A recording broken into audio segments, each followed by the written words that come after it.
Yeah. We're we're doing a three-way. We're doing a threesome today.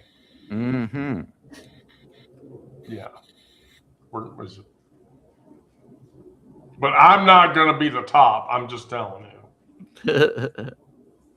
No, no. It doesn't. It definitely does not work that way. It definitely. Um, by the way, do I sound better or worse now? Better or worse? Like Yeah. Then what? recovering from your cold, or No. I just changed my microphone setting. I wanted to make sure it didn't. Oh, I mean, you sound clear. Okay. Well, good. Then I have achieved the desired result. So I've achieved the desired result. how do I sound, by the way? You sound very nice, Brandon. Oh, thanks. You sound like yourself. Yeah. Oh, well, I'm not sure I like that. Um, really? I mean, you're sure about that? Okay. All right. Well, we'll just go right into it. So, um, today's topic is the Fawn Protocol, um, which is really just you know glittery literature dust for people pleasing. And so, um, as a trans person, a major issue that I run into is I'll just go right into a factual element of people pleasing. I let people slide when they misgender me. When people say he, him, sir, man, I don't I don't always react to it. Um, and there's mental gymnastics that go with hearing the wrong name or the pronouns and deciding in milliseconds whether I should correct, how I should correct this person, if correction will even make it better or worse, whether this person is even worth the energy, um, and even further still, if I can handle their defensive, I'm trying to conform to your stupid world dynamic. Um, and there's a psychological cost of, having to, I hate using this term, but having to swallow that every time. The way that it trains your nervous system to treat your identity as negotiable. It's not. My identity as a trans woman is not negotiable. It never will be. We should investigate how that pattern affects everything from medical appointments to family gatherings to casual interactions, and why that exhaustion isn't just sensitive. Caring for myself is not self-indulgence, it's self-preservation. And that is an act, honestly, at this point, of political warfare, because it is. So, how do you deal with that? You recognize the fawning patterns, the automatically, oh, it's okay, don't worry about it mentality. And then create boundaries, and you build capacity to correct without apologizing, and so forth and so forth. So, not necessarily having to speak to that specific experience, Sarah. Your turn. Oh, I mean, I have been misgendered, but that happened more when I was like working retail years ago. Like we're talking more than 20 years ago. And honestly, my reaction to that was more amusement because it was usually fathers in the store with their children. And the children knew. The children, like, there's something about kids, they just know. But my reaction to it was to change the pitch of my voice when I would react, when I would respond. And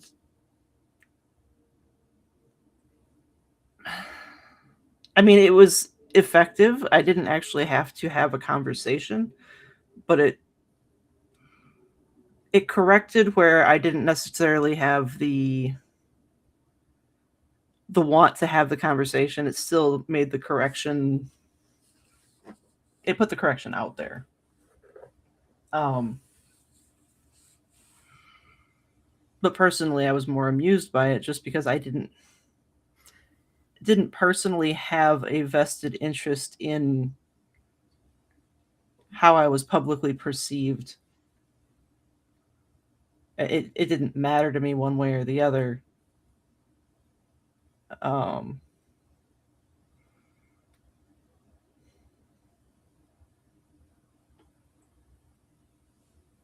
Yeah, it's hard to narrow down the idea of people pleasing to one specific thing. Well, before we let Brandon necessarily answer that question, let me just sort of give Brandon some space to work with. Because while in my case, and even maybe in your case, is different, for Brandon, there's the different paradigm involved. And so when you're 23 years old and you're sitting across from your mother at brunch and she's explaining again why she can't just understand your lifestyle choices, you know, and the boyfriend or girlfriend or person friend or spousal friend messages you like an hour ago, where the fuck are you? And, you know, your answer is, I'm still trying to re-educate my parent. I'm still attempting to please my parent. You know, so, you know, and then later your spouse, partner, girlfriend, boyfriend, or whatever, ask why you didn't stand up for yourself. And, you know, why didn't you? Okay, Brandon, go. Well, I have actually been misgendered before. Oh, really? Okay. When I was a I didn't want to assume. Huh? Oh, yeah. I mean, it hasn't happened very often, but when I was younger, I could have been mistaken for a girl sometimes, like just the way I looked and the way my hair was. It was a little longer, but not like, you know, I basically sometimes I would look like a young lesbian girl, I guess, in a way. You know? Wow. But also, when it happened, this old middle-aged guy, I think at the time, I don't remember exactly what he said, but I mean, the reference he made was indicating that I was a girl, and I was on my bike, which was purple and had streamers on the handlebars. So, I mean, I don't blame him. I mean, he wasn't, you know, I don't blame him for it, but I didn't say anything. I didn't correct him or anything like that, because I think mainly because I would have felt more embarrassed having to correct him and tell him, no, I'm a boy. And also it would have made him embarrassed. And I think that was where kind of the people pleasing comes in. Like, I was concerned more about his feeling and kind of, I don't know, preserving his dignity, I guess, in a way. And he was almost almost a complete stranger. I mean, I knew of him kind of, and it was a friend of my dad's, but he wasn't a good friend. We didn't see him a lot or anything like that. So, but anyway, but yeah, I was more concerned with his feelings than standing up for myself and you know what I mean, protecting myself in a way. And it's also happened on the phone. It used to happen a lot more when I was younger. When I would answer the phone, people would sometimes mistake me for my mom or just for a female in general if it was somebody that didn't was a stranger or whatever.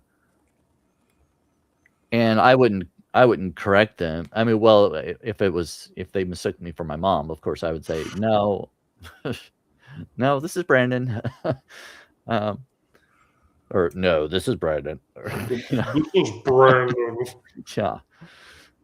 But it happened not too long ago actually on the phone with like a telemarketer type of or a bank or something. I can't remember what it was, but somebody that was a stranger, and I guess maybe my voice was a little higher that day. I don't know, or that time of day or something, but I didn't correct her, but as the conversation went on, there were questions and stuff, and I had to indicate that I was a male for some I don't remember I can't remember what the situation was, but whatever. And she didn't say anything. She didn't, go back and apologize or anything. I think she just kind of hoped that I didn't realize that she said ma'am or something like that, you know? It's like she just kinda glossed over it, just went on and pretended, because I think probably she would have felt embarrassed, and there was no reason for me to point it out to her, I didn't think. Um, it was an honest mistake in that case. Now in your case, Wendy, I know most of the time that you experience it, it's someone that knows better, so that's a big difference. I can easily ignore it because I know the person isn't doing that intentionally. They just heard the sound of my voice and just assumed. But so that's a difference there. But Well, people pleasing does things to the relationships that you have in your life. The fawn response doesn't just affect relationships with people who are actively trying to harm us. It metastasizes into every connection that we build. Um, with your birth family. I mean, you're however old and you're still performing straight adjacent versions of yourself during the holidays. Um, your partner's name becomes my friend or just disappears from the conversation entirely. You laugh at you know a family member who makes humor around why do people give a shit about pronouns? Because starting a fight over it won't do any good. And you feel like it's not worth it. The problem is, it is worth it. I mean, you just get so practiced at calculating that, my comfort level, or your comfort level is worth less than their convenience that you don't even notice when you're doing the math. So, with chosen family, it's even worse. You bring the same hypervigilance into relationships that you believe should be safe. or if you're at work, the straight coworker might makes another "my wife" reference, and you swallow, your husband or your wife, um, comments rather than just saying them. Not because you're closeted. I mean, you're out to everybody,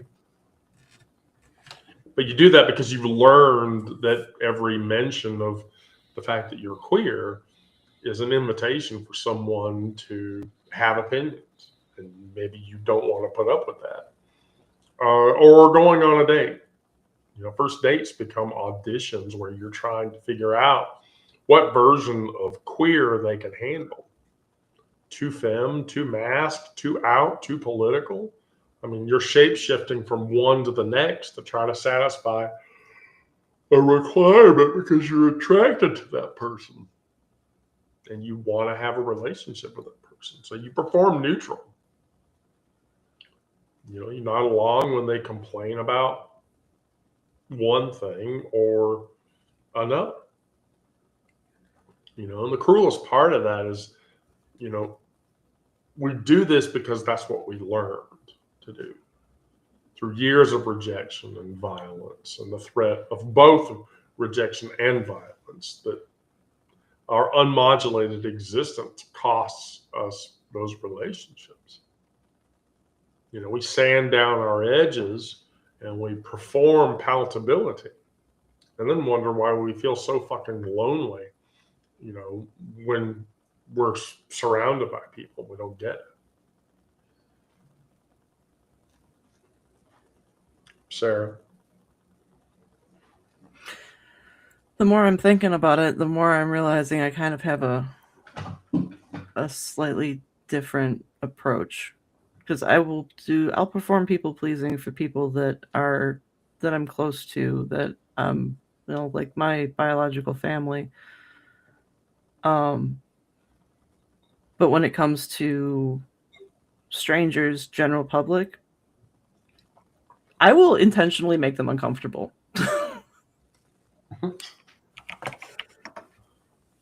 There's times where I feel like I live to make people uncomfortable. But yeah, the performing neutrality and trying to figure out what version of self is palatable. That's hard.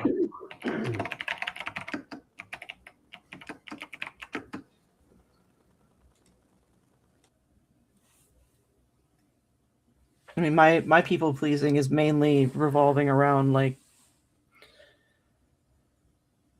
the presence or lack of presence of boundaries I have with my family and their requests on my time.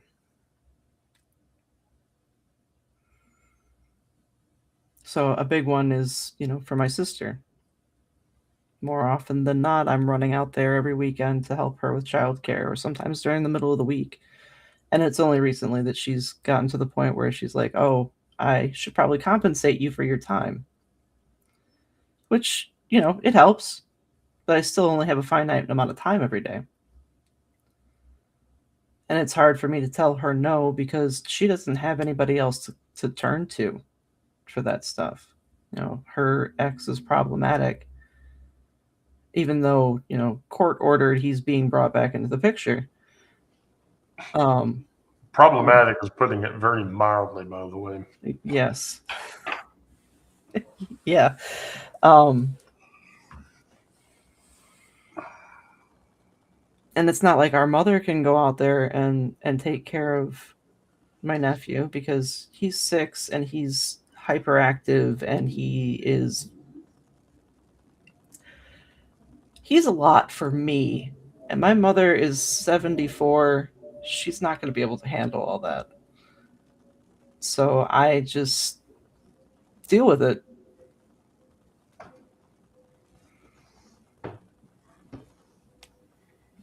Although I had to put my foot down with her today because she called me minutes before I came on here. I'm like, hey, I need to let you go. I've got stuff going on.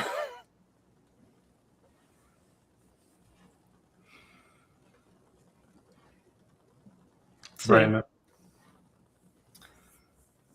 My people pleasing is most of it has been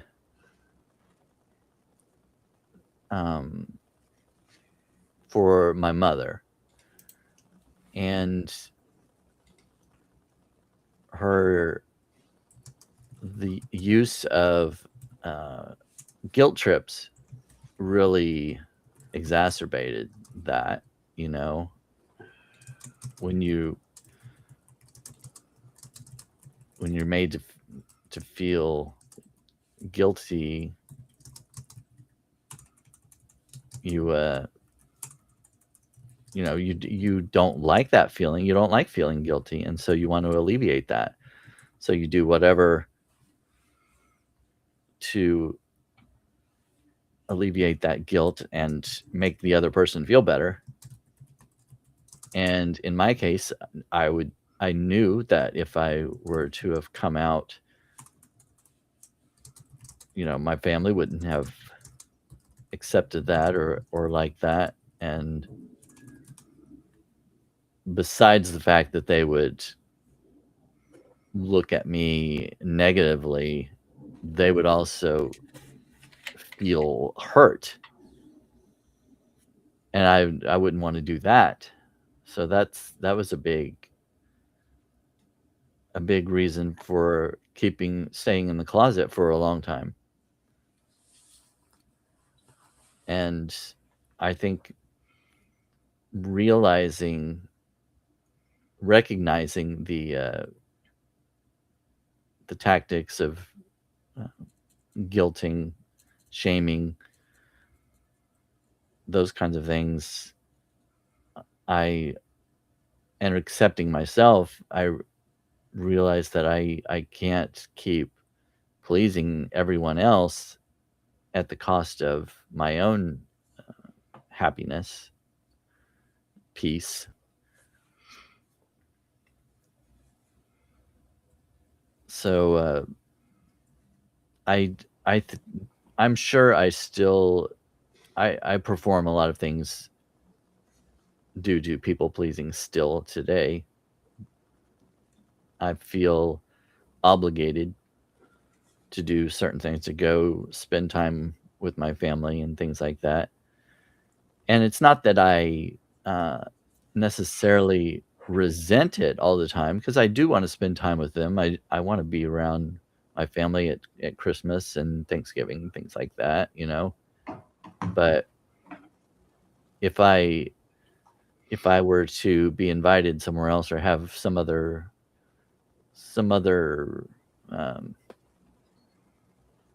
event or obligation or not obligation, but event or invitation that I want to attend, or that I want somebody else I want to spend time with, I would definitely feel an obligation for family over other things, just because that's, I think, kind of ingrained. Yeah, there's a thing that people pleasing teaches us. So, from my perspective, here's what I've learned: that response isn't just an individual trauma response. Um, it's a political tool of oppression. Systems don't have to actively destroy us when we're already destroying ourselves trying to fit in. So not some queers are people pleasers, not trauma makes you accommodate, not you need to have better boundaries. We live in a world that actively punishes queer and trans existence, and then offers us a deal. If you act normal, it's okay. It's acceptable enough, unthreatening enough. Maybe we'll even let you live if you just behave normally. Don't put it in our faces. Yeah. And the fawn response is what happens when we accept that deal without realizing that we're negotiating away our own souls, even. as a trans person, the calculation of how visible to be. Does passing privilege equal safety, or just a different kind of erasure? The exhaustion of performing my gender correctly enough just to validate someone else's concept of my existence. You know, if you're a gay person or a lesbian, the decision to code switch your speech, your gestures, your cultural references, depending on whether straight people are watching you or not. The shame when you catch yourself doing it. For, non-binary and gender non-conforming people, the pressure to pick a side, perform binary enough to be comprehensible, exist in ways that don't make cisgender people confront you or it feel abnormal. But for all of us, the exhaustion of being grateful for basic respect that we should just get anyway. But what does deliberateness look like when you've spent decades learning that for years you need to just shut up, stay alive?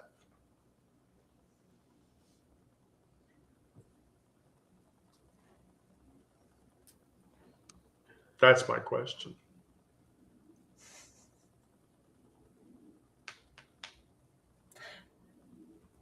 My initial reaction is probably more aggressive than it should be. Why? Because I'm at a point in my life where I'm like tearing down all of the things that I've learned, and I'm destroying everything intentionally, it seems like. I mean, I don't know, sir. It seems like you need to find that thing and you need to pound the shit out of it.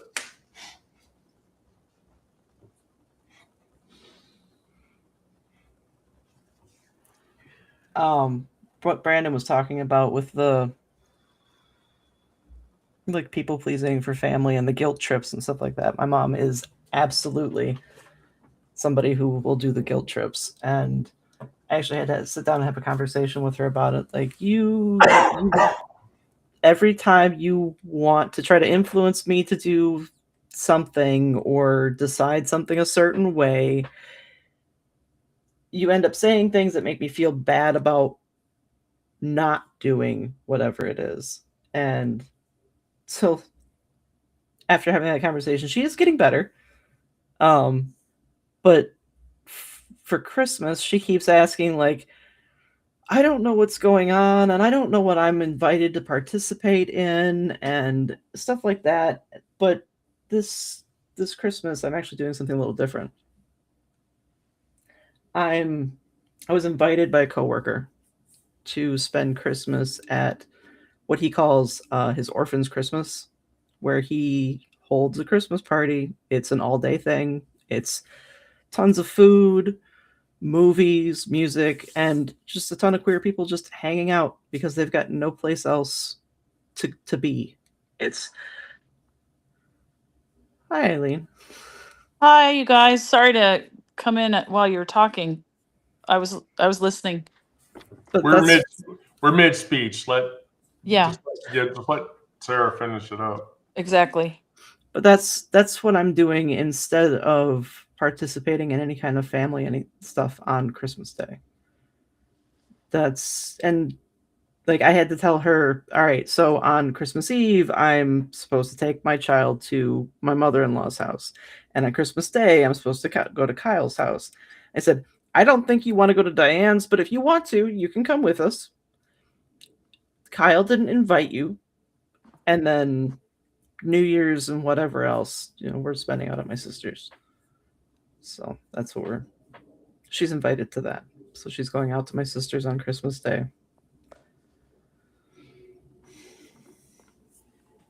So we're talking about fawn protocol, Eileen, which is people pleasing.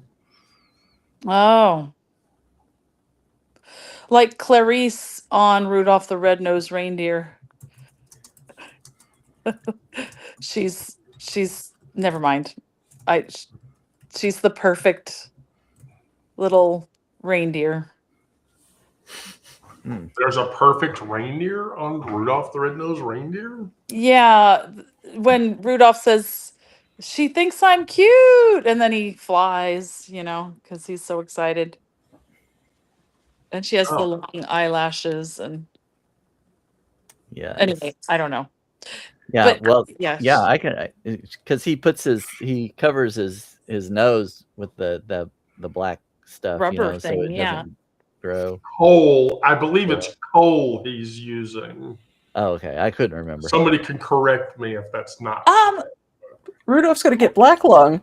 Rudolph, I don't know. I mean, it's all claymation, so it just. I mean, I don't know Nope. what the. Nope.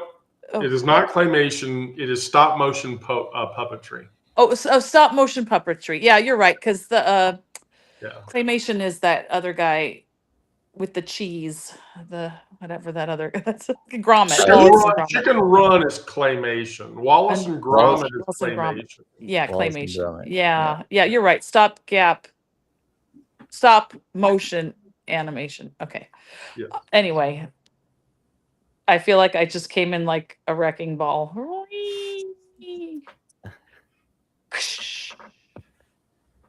So fawning. I never heard that term. You okay People, over please. there, Sarah? You look frazzled. I've got text messages from Jenny. Oh, okay. It's tough, like you were saying this time of year, whose house do you go to on this day and who's celebrating at whose house and who's yeah. That's rough. I might be having regrets about going to my in-laws. Or I might set that house on fire too. Who knows? Not literally. Are you going to your in-laws? Yes. Yes, I am. Why would you make this choice? Because my child says that they would like to go. Okay. Is there a way for your child to go without you going? Only if they ride with their father. Oh. And they are not as... They're probably just a little bit more comfortable being there than I am. But the fact of the matter is it's a smoking household and we're all sensitive to tobacco smoke. That sounds like nightmare. Sounds like awful. Yeah. Why would you actively put yourself in that position?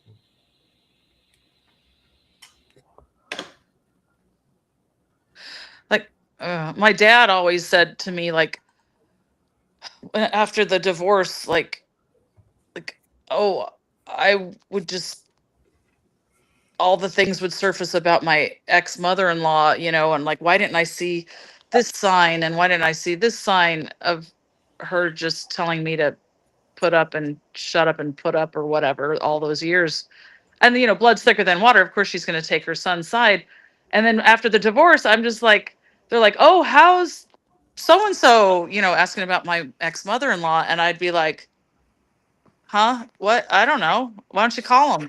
Why do I care? You know what I mean? And it was like my dad would be like, oh, well, you have to maintain a relationship because she's children's grandmother and you have to remain civil. And I'm like, I'm sorry, my child is grown and has their own cell phone, and if they want to communicate, they can. Yeah. But it was expressed that they want to go. So, see, Brandon, you haven't had to do any of this. Not as like in-laws, no. Yeah. I haven't had to deal with in-laws. Well, didn't your boyfriend have parents? Well, yeah. But he wasn't out to them yet. It was kind of they knew, but it was hard for him to actually say it. And a lot of our relationship was long distance, so I didn't have a lot of contact with him. But he was getting to the point where he was, telling them, he was talking about me a lot and stuff. So it was a gradual process. But he had a brother that was gay, and so they didn't have a problem with it. It was just his own insecurity, really. Okay, I missed something. So you're laughing at something.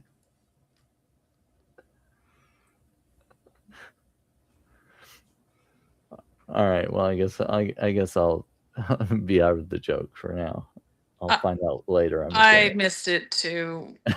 I have I have no idea what's going on. All right. Well, anyway. Who's laughing? I see something going on between these two at the top. What? Oh. No, definitely not. Okay. But where was I? I was just not acknowledging his family, not acknowledging who he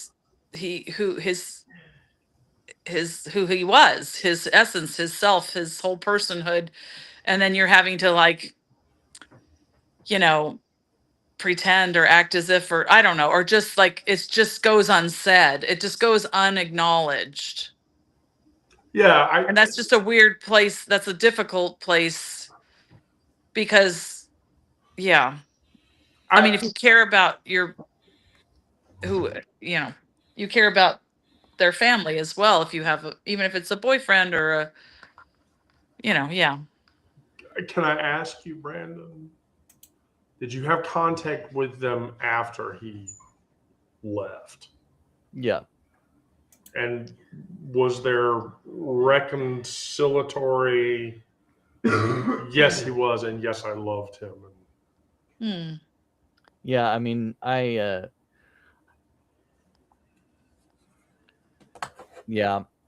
talked to his mom and to his sister and his brother,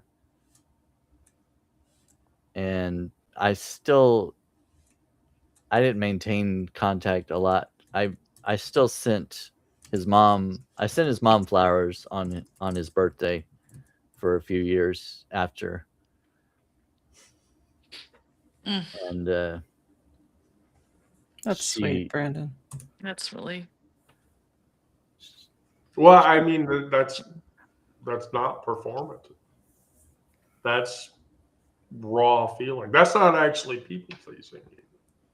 No, I don't. I mean, I don't put it in that category either. I thought it was something that he would be happy that I did. So yeah, it's honoring him and expressing your feelings, and yeah. I mean, those are normal feelings. Those are normal feelings. Tomorrow somebody will say something casually in some way. It's Saturday. I'll be out tomorrow doing something, going somewhere. And somebody will make some casual transphobic, homophobic comment, and I'll just ignore it. God, I can't. I'm dealing. Well, we all are. If anyone had listened to or read the speech about the blatant everything, just the blatant Nazism and white Christian nationalism in that horrible rant. Did you guys listen or read any of the transcript? Oh, I did. I feel like I listened to it because I feel like I have to bear witness. And so I was walking.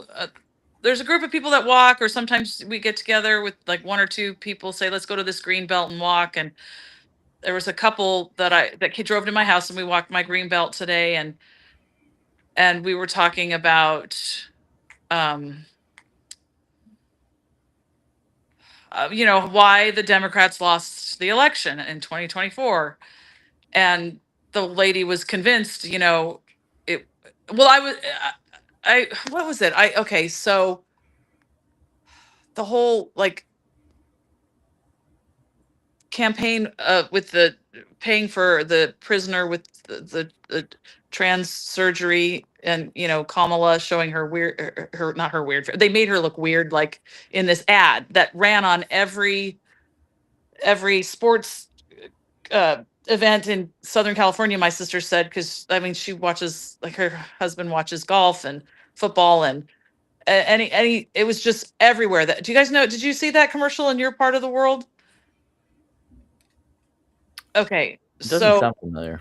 so Yeah, it was, yeah, and they were playing it over and over. I mean, I saw it a few times. Kamala's paying for healthcare. Well, they didn't call it healthcare for a transgender prisoner to get transgender surgery, and you're not getting anything or whatever. I don't know. I don't know the whole. I'd have to look up the ad, but that whole like trans surgery prison bullshit narrative. yeah. And was anyway, the long story. Yeah, it's so bad. And it's like the what was the one with I had to look it up with God, why can't I remember? Not. He put the helmet on and rode around in the tank, and that screwed his, like, the visual looked really bad. The guy who ran for president, and he lost. They're saying because he wasn't the right image or whatever. Why can't I think of his name? Like weird, one little thing can screw your whole campaign, and they're going after, like, Katie Porter for yelling at her aide. Did you guys see that video? Okay. Anyway, they try to sideline. They pick one thing, the opposition, and they drill it in. And the thing with the transgender aspect. Okay, so the bad thing, the thing that came out when I was walking with this couple, and I said, yeah, and I think that convinced a lot of people, because they fear their own sexuality, and it's like working on a deeper level of other people getting benefits and you're not. And she said, well, it was, yeah, with the gays and the transgender, that's why we lost the election. And I was like, well, I think it was more complicated than that. But going after a small percentage, and the most vulnerable, and and then you bring in the whole, like, oh God, Gavin Newsom, when he talked to Charlie Kirk and was kind of half agreeing with him. Remember that interview? And it's freaking me out, because if we, you it starts there, and they just keep coming after the next vulnerable and the next vulnerable, and and people are like, I don't know. But then I was like trying to be all people pleasing towards this friend of mine as we're walking. I mean, is that considered fawning behavior when you just kind of let it go, and It basically, keep the the fawn, peace? the fawning condition is anything that you do to placate other people in their behaviors. Yeah, and that's what If that. people mistreat you, and your response to that is, "Oh, you're just upset. You're upset. I get it. I'm not going to get upset back at you." Or I'm going to I kind of, I get flabbergasted, and I can't, I don't know what to say, and I just like, yeah. So I mean, I role play here. If we're in a public setting and we're in a restaurant. Say all four of us are in a restaurant. Sarah, who gets to order first? Not me.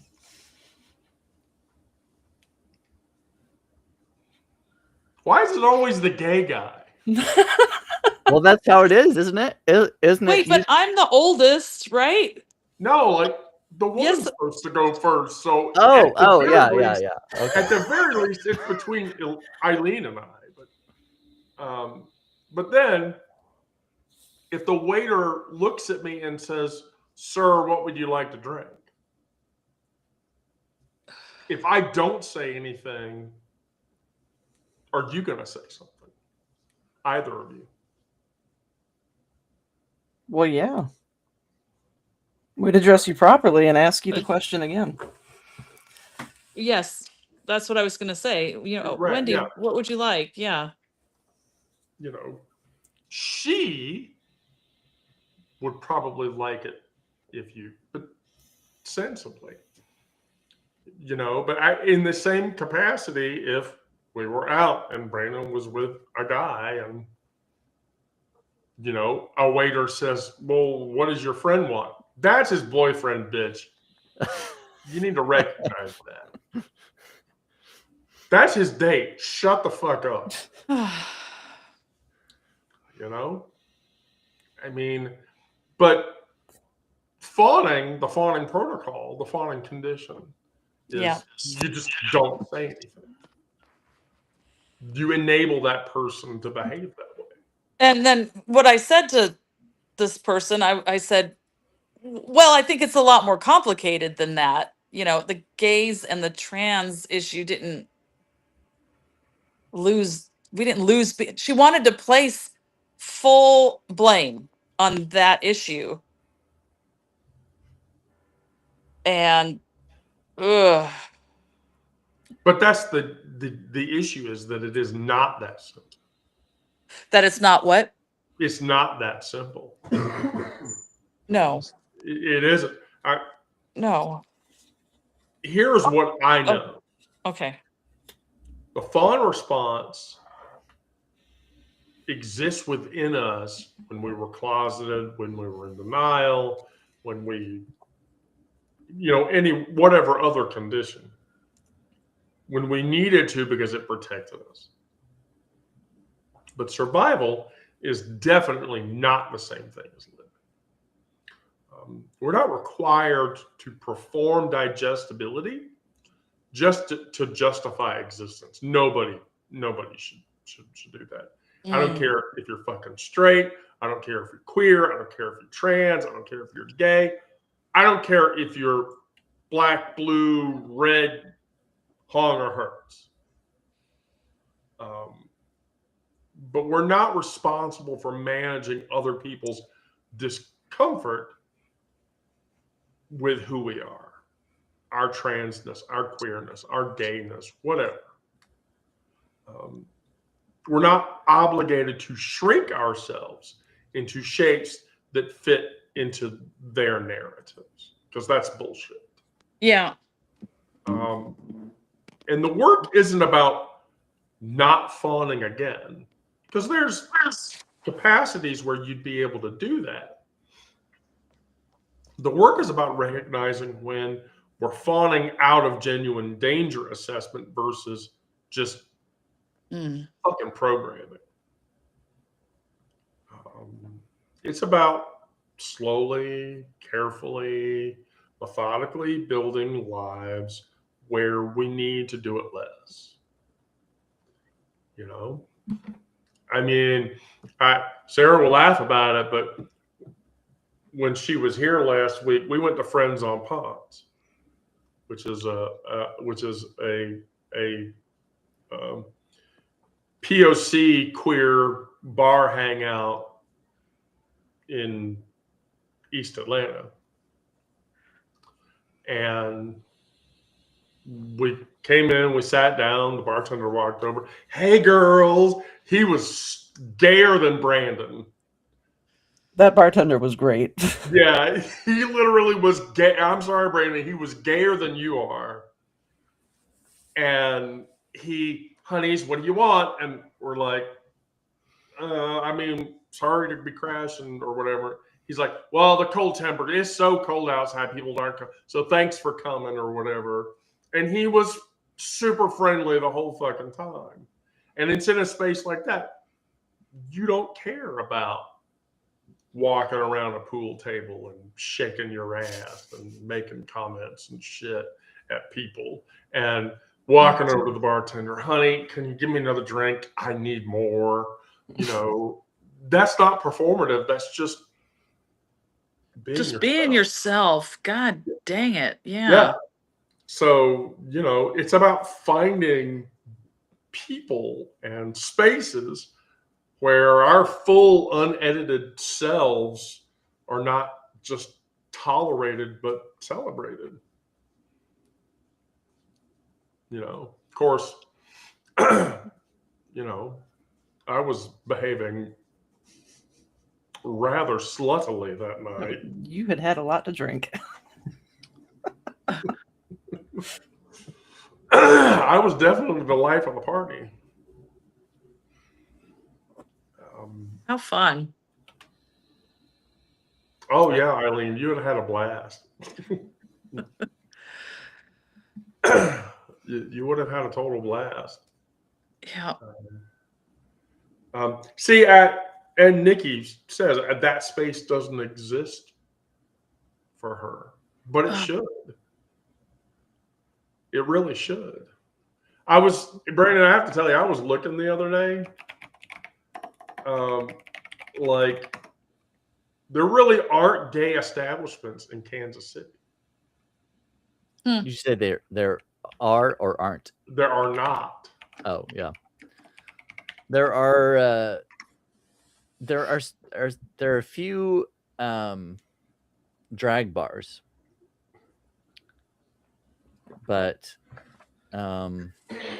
like I found Missy's. Yeah, Missy B's, yeah. Missy B's, Woody's, KC. Yeah. The Spot nightclub and Gail's Public House. But I don't even think Gail's Public House is really a queer establishment. Well, it just they used to have drag nights, and just recently they said they weren't going to do that anymore, and it was turning into just a sports bar.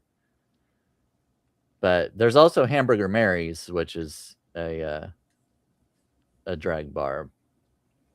But yeah, Gail's, it's I believe it's queer owned, which makes it even worse. I think that they have stopped having so many drag shows. I don't know if they've completely cut it out, but yeah, that's an issue I just learned about recently. It's kind of sad.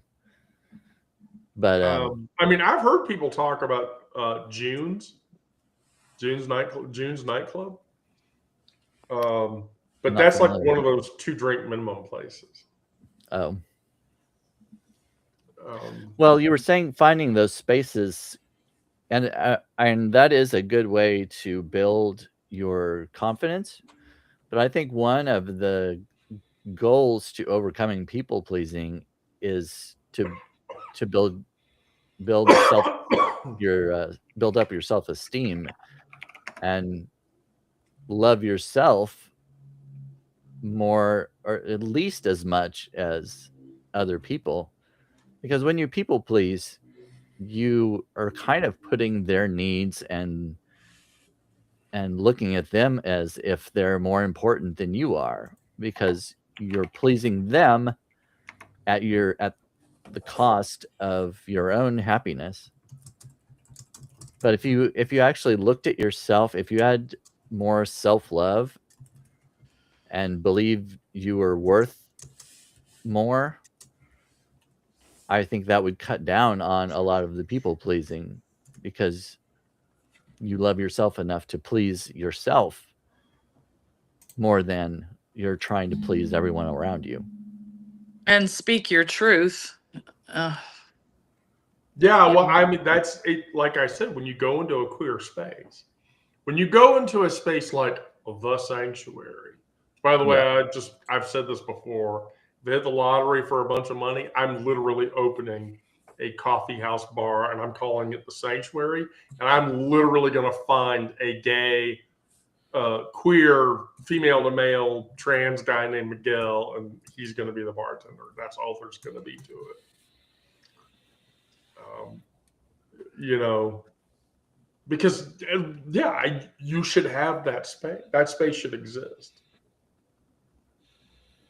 You know, it should exist, and it should, it should be there for the people that need it. The problem is that in smaller towns, it doesn't. I mean, once you get outside of, once you Urban areas. once you hit Independence, Missouri, outside of KC, that's it. But even if it doesn't exist, I mean, because you can't change, you may not be able to change logistics or change your environment necessarily. You may not be able to create those spaces, but you can change yourself and accept yourself and go out into any space and be okay and not have to people please. Yeah, you're still going to get the negative comments or whatever, but if you can get to a place where you have enough self-love, self-confidence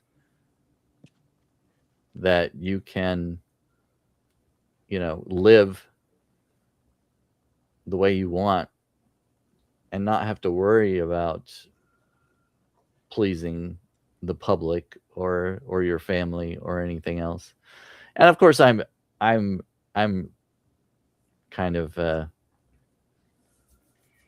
preaching to like I have to work on this myself. I'm not like I'm not I'm not acting like I'm an expert in this, because I'm definitely not. I'm telling this to myself as well. But I mean, my question, Brandon, I'm just going to ask you, why haven't you moved into Old Hyde Park yet? Because that looks to be like where all the fun shit happens. I've heard some about that. I mean, look, I'm doing it. I mean, we live in East Atlanta, and it's a pretty queer-friendly neighborhood. But going into February, March of next year, I'm moving in very close proximity to the city of Decatur in Atlanta. And the city of Decatur in Atlanta has the highest population of sapphically inclined individuals than virtually anywhere in the city. I guarantee you, when I get on the train at Decatur station to go to work Tuesday, Wednesday, and Thursdays, there's easily between 10 and 15 lesbians waiting to get on the train to go to work. Like every fucking time. So it's all about location and where you live and shit. So if you can pull it off, then you should do it, because you want to be around the people who are going to support you and the people who are going to cause you not to people please other people just for you to get by.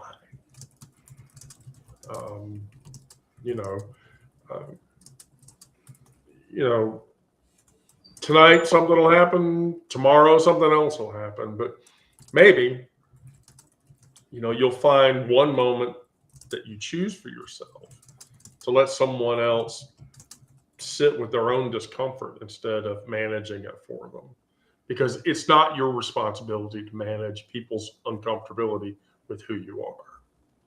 It isn't. Give yourself permission to do that. One truth at a time, one boundary at a time, one moment of deliberate, terrifying authenticity. Make somebody gasp. Who gives a shit?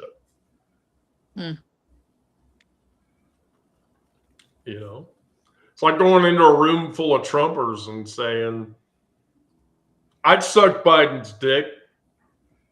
Sure.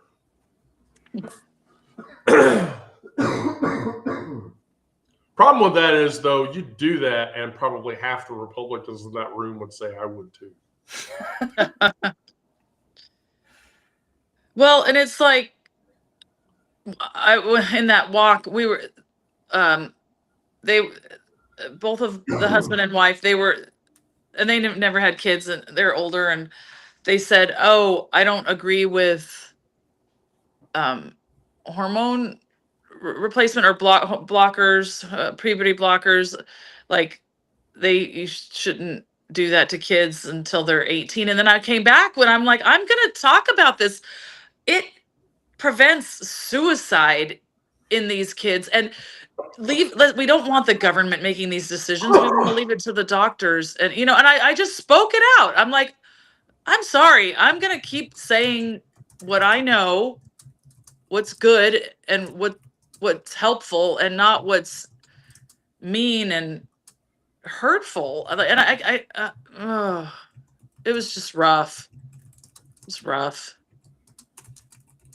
Like, I keep like having these, acquaintances and friends, and they fucking say shit, and I'm like, fuck, I've lost somebody else now. Or do I accept where they're at and try to be the person that they can learn from? And damn it.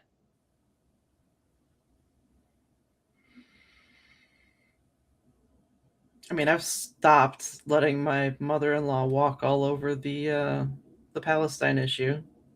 She keeps saying that, like, we've been going back and forth on that for a couple of years now. And every time she'd get on the phone and she'd say something, and it's like, well, how can you support that if you claim to be this? And she'd be like, oh, it's just too complicated. I'm like, what's complicated about kids getting killed? Like, they would get to the point where we were almost in shouting matches over the phone. I mean, a fucking accountability. Fucking accountability. Can I just say that? And why is this so hard? And I can't understand how she can support Trump when, her niece is half Latino and her grandkids are Latino and Black. Or not grandkids, her great nieces and nephews. Yeah. But, like, same thing with her sister. That would be her daughter and her grandkids. And they both are Trump supporters. And, like, that's like the big thing about them that just blows my mind. Like, how can you rationalize that? But I don't bite my tongue about it anymore. If they want to bring it up, they're going to get my opinion. Mm-hmm. This is also why I'm driving myself to Christmas. As well you should. Yeah. But I think I've come to a realization. It's not so much that I'm intentionally trying to make people uncomfortable. It's that I'm intentionally not putting their comfort first. Because why would you? Yeah. Why would you? When I go out in a dress, I don't do it for anybody but myself. The very funny part is, it doesn't matter what fucking comments I get on the train going to work, or I get on the train coming home from work. When I go into the office, I guarantee you, 3, if not more, of my coworkers are going to come up to me and go, I like what you wore today, and you look cute in it, and you should keep doing that.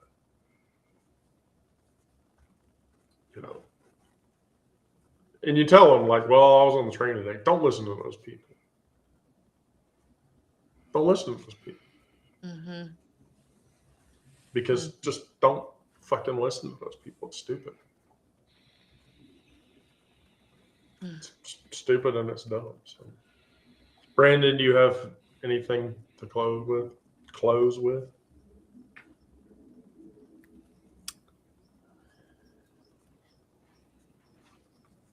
I don't know. I don't. I mean, I've said pretty much how I felt about it. I guess. I think I people please a lot less than I ever used to, and I think that's because I've built more confidence. I certainly agree. I certainly agree. So I'm love much yourself more. Yeah, I'm much less a people pleaser than I was in my life. Sarah, I can say that I can see the difference like night and day from what I was doing at the beginning of the year or this time last year to now.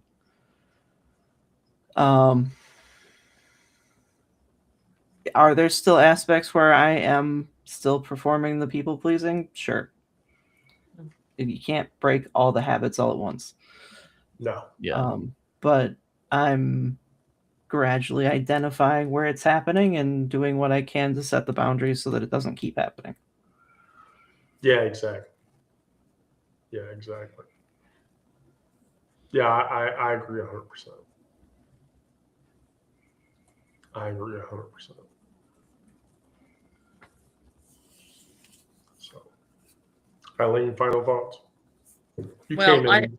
yeah, You came in midway, so I had to go no contact with my ex. And I make decisions often where am I going to pay half or am I going to pay like the 2 co-pays for my daughter's emergency room visit when she thought she had a bladder infection when she was out in Houston, or am I going to initiate a text or try to call and get 50% of that, even though she's over 18 now. But like, I mean, for the longest time we were splitting the girls' extra medical expenses, because they can't afford stuff yet. One's still in college, one doesn't have a full-time job yet. And a lot of times I'll just pay if it's if it's, less than $100, I just pay it for my own sanity than to get hoovered into this conversation with him where he starts feeling like he can control the narrative and then he wants to talk about something else and like, well, if we're splitting this and we're that, and it's like, anyway, yeah. So And it no, feels like it's you can like negotiate. no contact. Yeah. So that I don't have to fall into that weird role of being his source and him and having to listen to him, because that's like just giving him any ounce of my presence or existence is placating him or filling that weird narcissistic need of him trying to take control of whatever. I mean, it doesn't have to be, it doesn't matter that it's this amount of this bill, or it doesn't matter what it is. It's like any contact, like there's no other role than to be the source, to be the fawn, to be the target or whatever. Yeah. I don't know what I'm saying, but yeah. So It's no about creating boundaries. It sounds like. I mean, yeah. Which is, yeah, so you're not being the weak one. Now with my sister, I don't know. I feel like I can't speak my mind about political stuff, or that I don't like Bill Maher, or what my daughters are up to, and then she'll come back and it's like I'm the younger sibling, and that's never gonna, I don't know, that's messed up. But that's a whole other conversation. It's interesting to see Bill that Maher is difference a in dick. perspective. I don't care what anyone says. Bill Maher is a fucking dickhead. I hate. Everyone they like to bring up that, oh, he worked for animals, the ASPCA, he donated a lot of money for animals, but Fuck him. yeah, and he always likes to, make fun of, oh, those younger kids, they don't know what it means to work hard, and they're these millennials and blah blah blah. I'm like, that's not funny. There are no fucking jobs, dude.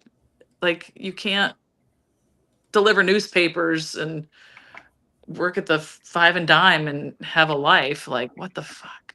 I don't know what I'm saying. No, I understand. Just we're over the hour, so try again on Monday, Brandon.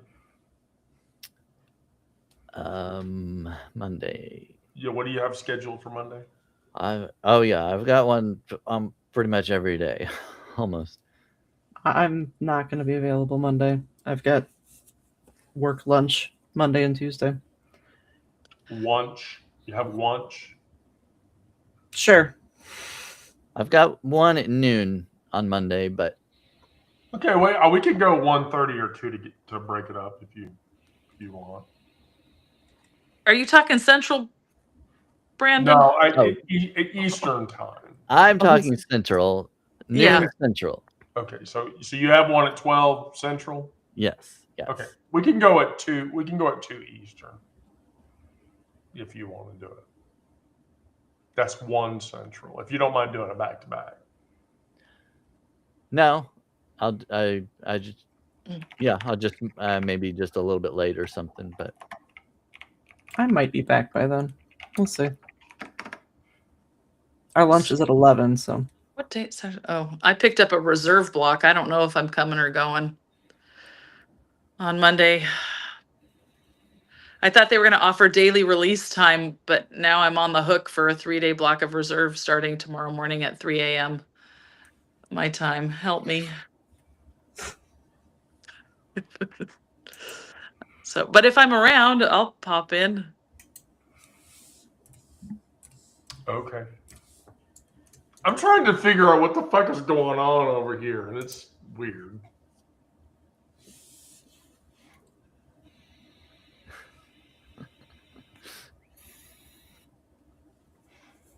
Okay. All right. Brandon, Eileen, Sarah, thank you all very much. Thank you for all the people that were watching. By the way, Brandon, I have to tell you, I just went and looked. There's literally a $600 a month studio apartment in Hyde Park. I'd almost move there for that. 600 is a lot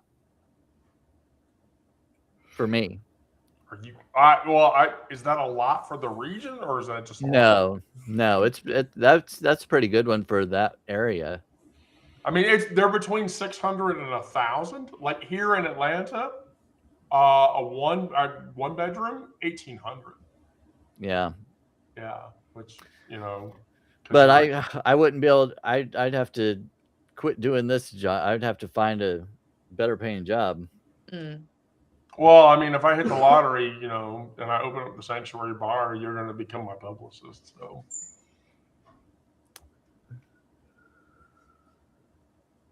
just going to tell you. All right. Well, Yeah, as soon as you win it, let me know. But until then. Oh no! I mean, just we're gonna work that out. I have a list. Of people. All right. Well, anyway, everybody, thank you. Thank you to all the viewers who are watching, and we'll be back on Monday. Bye.